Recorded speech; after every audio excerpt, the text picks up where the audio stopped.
Scott Knight here, Ango Sports. Meet the coach, meet the player, Matthew Uwe, NJIT, good friend, former player of mine, big career, both as a coach now and as a player, right? Some huge experiences here domestically, youth national team here locally with BW Gachi, Red Bulls, basically hit all of those aspects in a youth career, and then went on to play professionally, internationally as well. So, Matty, thanks for being on. Tell us a little bit about your background, where you're from, where you grew up playing, club, some coaches that you had. Okay, I'll try to make sure I get everything. I grew up in Long Island, New Hyde Park. Started playing soccer for just like a local club team, New Hyde Park Wildcats, that is still around actually. It's just a club, small club, small local club. And I was just playing there. Eventually I moved to Albertson Soccer Club, where I played under Steve Cadet, which is a good friend of ours. And I was there because my brother was already there, or my older brother, playing with Paul Riley. So, it was just easier for my mom to get us there to practice in one go. Played there, played with Gachi a bunch of times, kind of just like in tournaments, training, stuff like that. And then I went to residency in 2006. National, for those that don't know, residency, the U.S. national team. I was in the ODP system. I was in the regional system, and then I moved on to residency down in Bradenton, Florida, which was just a crazy experience that I think now I appreciate more. Now, when I look back, in the moment, you don't really realize what you're in, but when you look back, you kind of realize how big it was. After I finished with the residency, I wasn't really sure what avenue I wanted to go, if I wanted to play pro or if I wanted to go to college. My brother was already at Fairfield University as well, so it made it a little bit easier for me to go there. Went there, played under Carl Reese, had a great experience. We won the MAC tournament in 2008, won to NCAA, lost to UConn down at UConn 1-0, which at the time they were very good, with guys like Akeem Priestley and Tony Stahl, who went 5th in the draft that the year to Philly Union. Just a lot of older guys. So, you're playing with guys who are 24, 25 years old. And at the time I was 18 years old. So it was a great experience. And then, after that, after college, I decided to go to Asia and play professional there. And, I had a really good experience, played with some top guys. Again, I think when I look back, you kind of realize what you did in the moment. You don't really think it's that much, or you don't really think it's that good. But when I look back and I realize the guys that I was playing with and just the environment that I was in, it's kind of like, it was really good. It was really good. And then I kind of got into coaching. That kind of summarizes my past, 30 years. That was quick. What was some influences for you to become a coach?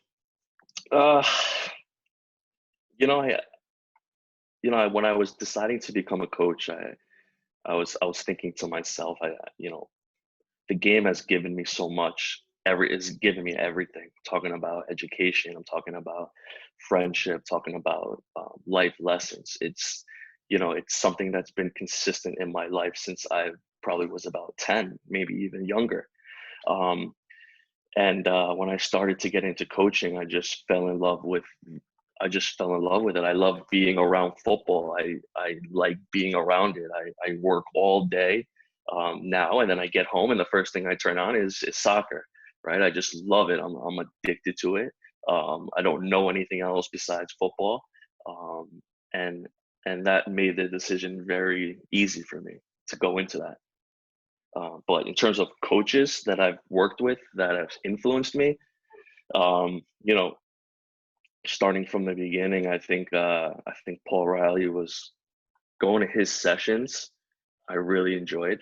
Paul Riley's got great technical sessions, and back in the day, I was 2 years younger than my brother, so I was training with them. I would jump in every now and then, and his sessions were all technical, and I loved it. I loved working on my technique. I loved being a very technical type of player.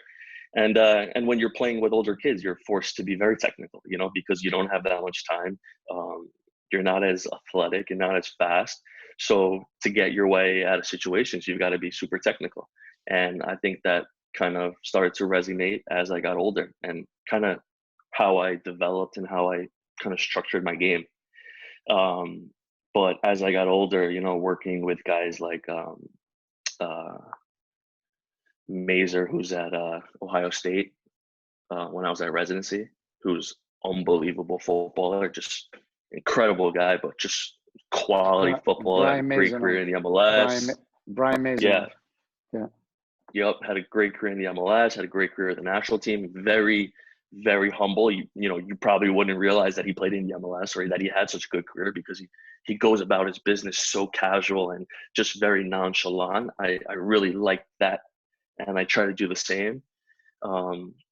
Being around guys like Raul Diaz-Arce, who was also a residency, DC United forward, who had an unbelievable career as well. And these are guys that aren't as kind of loud, so to speak, in terms of their speaking. Meaning, I don't think they really, guys don't really know about them, but they're just really influential people. They're just pure footballers.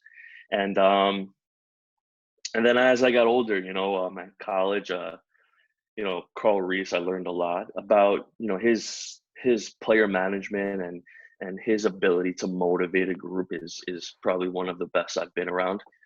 He really knows how to rally the troops, and he really knows how to get guys up for a match. And so every coach that I've worked with, I've learned something, I've taken away something. I'm not going to go down the whole list, but then most recently, when I first got into college coaching, I got in contact with Fernando, who was at Iona, Fernando Barboto. And I was coming back from Asia. I wasn't really sure if I wanted to go back and continue playing.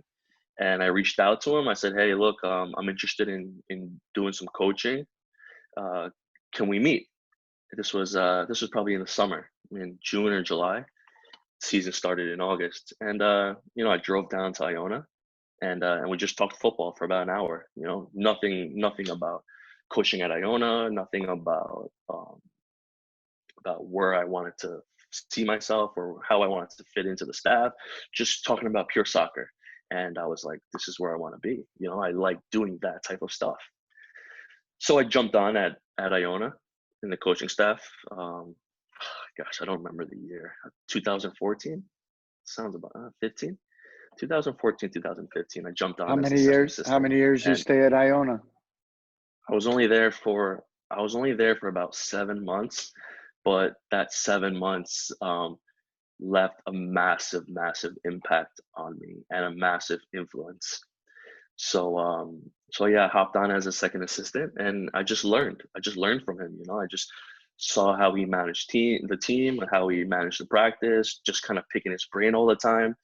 And I learned a lot, and I learned a lot about college soccer in terms of the coaching side. I learned a lot about working with older guys, and it was an awesome experience. We had a fantastic team, by the way. Very strong, very strong player. Very strong. We didn't do as well as what we wanted, but we had a fantastic team. We had Nacho, who got drafted in the first round to LA Galaxy, Tab Ramos' son, who played at Pachuca.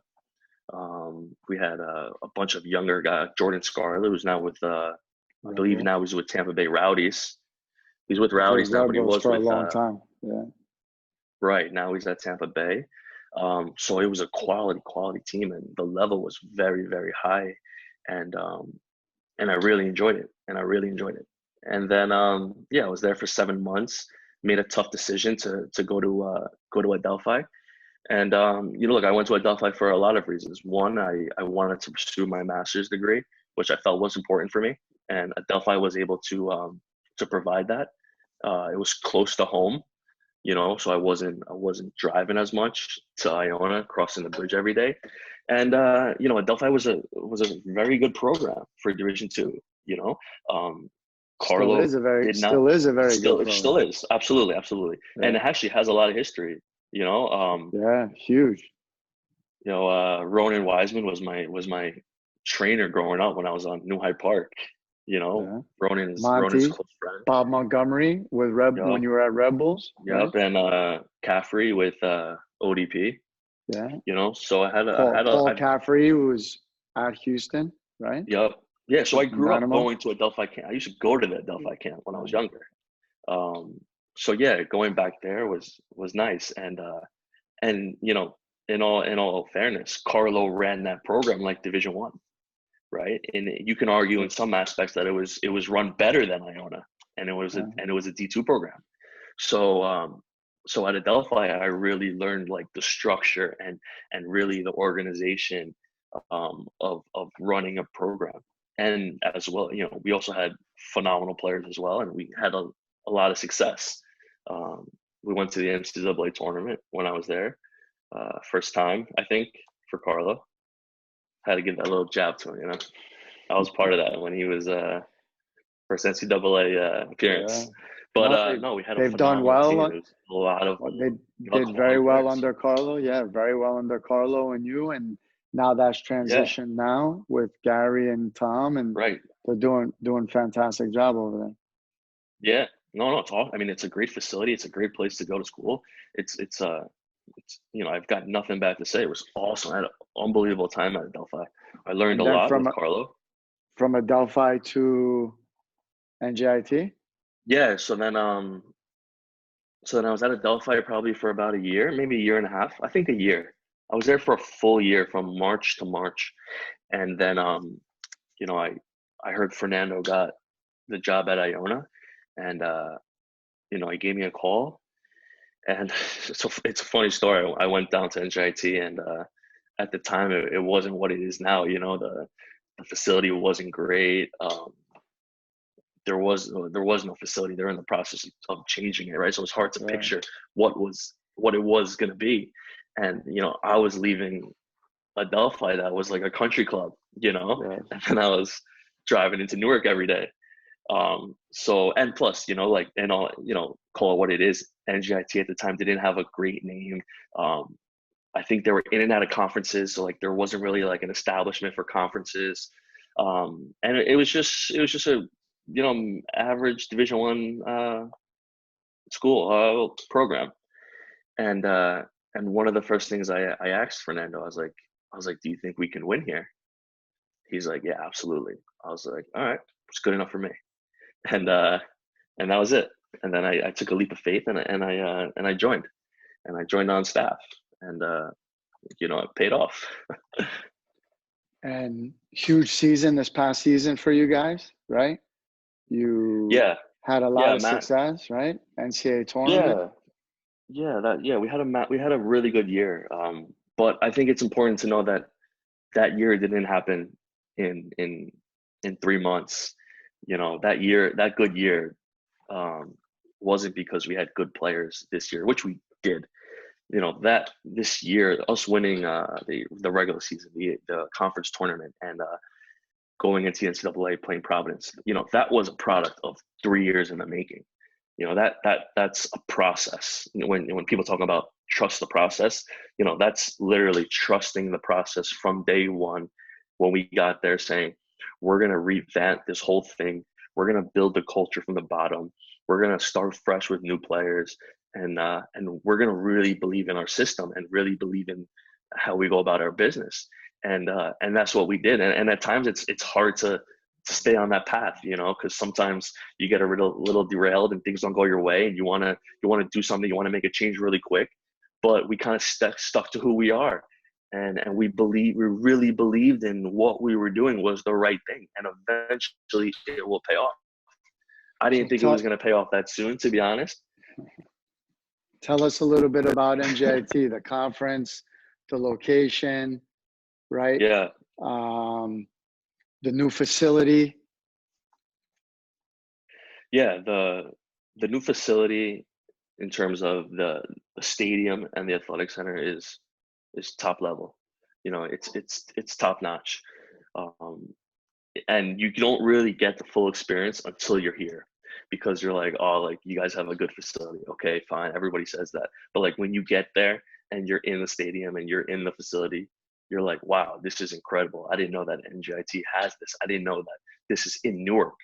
You know, we've got everything to be a top footballer. We have an indoor turf facility, which is extremely rare for a mid-major school. We have a massive locker room for the players. We have a massive film room for the players. We have a massive strength and conditioning room for the players.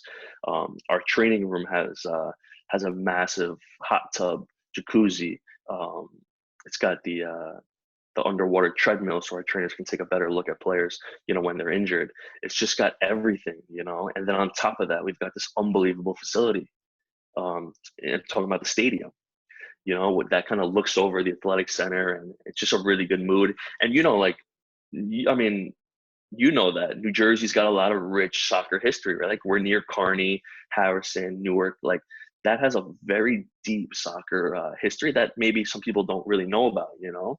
But you know, like John Harkes and Rob McCord and all those guys come from New Jersey. You know, the national team coach came from Benedict's, right? Like it's just crazy, and Benedict's is right across the street from us. So you know, it was really nice. It was really nice to have some success this season, and kind of give Newark something nice to watch. Newark has a lot of Portuguese influence, and you know, the massive soccer culture in Newark. So it was just good to give them something as well, in terms of like an amateur level, college level. So recruiting wise, what is it that you're looking for at NJIT? The type of player, the type of student, the type of person, what fits for you guys at NJIT? Uh, you know, that question is not black and white, because every kid is different. Every kid is different, so it's a case by case basis. But above all, obviously, you need to be a good student to get in. But above all, you need to be a footballer. You need to have the same passion that me, Fernando, and the rest of the staff have about developing and wanting to get better.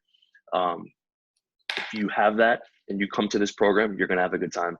You know, we tell our guys all the time, if training is not the best part of your day, then you're in the wrong place, because you've got to come to training. When we train, you know, midday, that's got to be the best time of your day. You're able to forget about everything and just be a footballer. You know, we use that term a lot. Be a footballer, be a pro.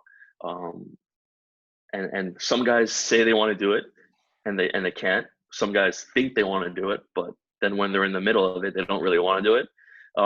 So you know, saying it and doing it is very hard, but it's not easy to do that every single day for 4 years. That's a massive commitment. You know, it's not easy, but there are people out there who want to be footballers, who want to get an education, want to become better, and I think this is a good place to do that. NJIT. So it's a technology school, right? It's a technical school of Yep. engineering, but there's Yep. also other aspects to it academically. I know we answer a lot of those questions for players as well. What type of student fits? What's that mold between the academic side, the different majors, like that? Yeah. Well, the most important major is football. um, Of course, of course. no, we have a very good engineering school, and we have a lot of engineers, civil and mechanical, mostly civil.